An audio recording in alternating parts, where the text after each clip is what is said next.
All right, shalom, shalom, boys here. What is a real man, and how do we identify? How does a woman identify what a real man is? I'm going to get into this today because, see, it's so important for our young daughters to understand and realize what a real man is and how to identify one.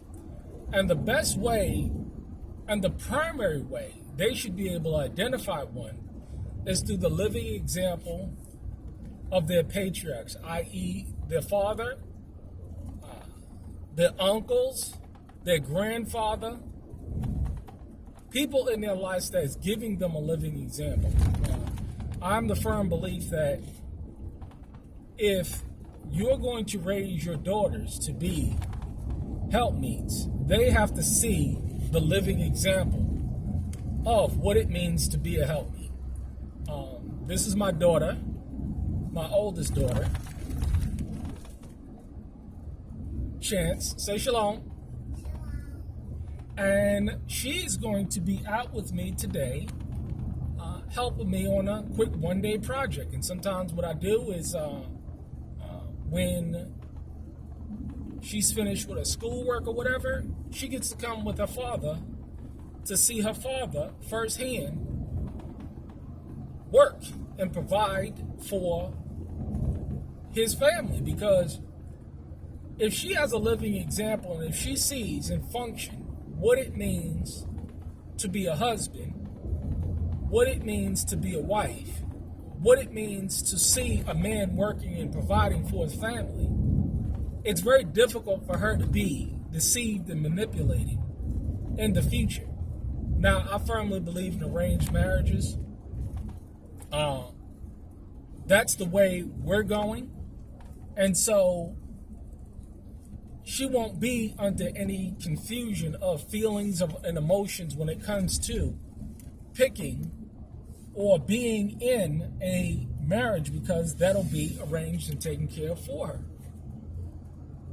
The problem that we're having today is that these sisters do not know what it means to identify and see a real man, because they have not had a real man in their lives.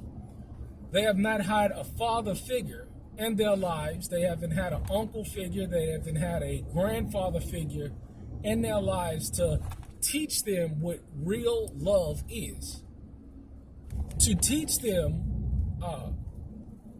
functionally what it means to be a helpmeet, to teach them functionally how to identify and say, that's a real man. See, my daughter is not under any confusion because she sees structure, she sees order.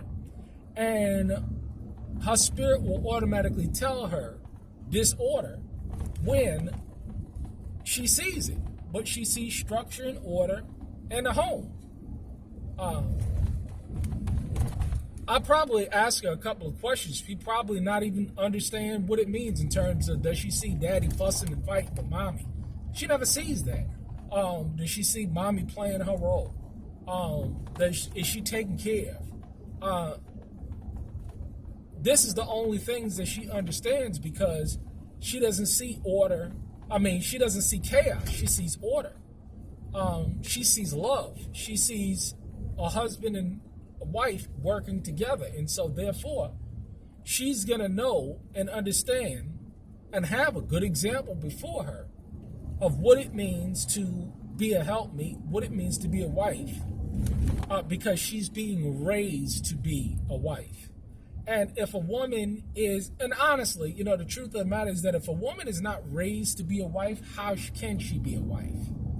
It's very difficult to do that because, again, like Kevin Samuel say, you have to take these women on if she wasn't raised to be a wife. And you have to train her to be a wife. You're not getting a wife out the door, because how can she be a wife? She doesn't have any point of reference.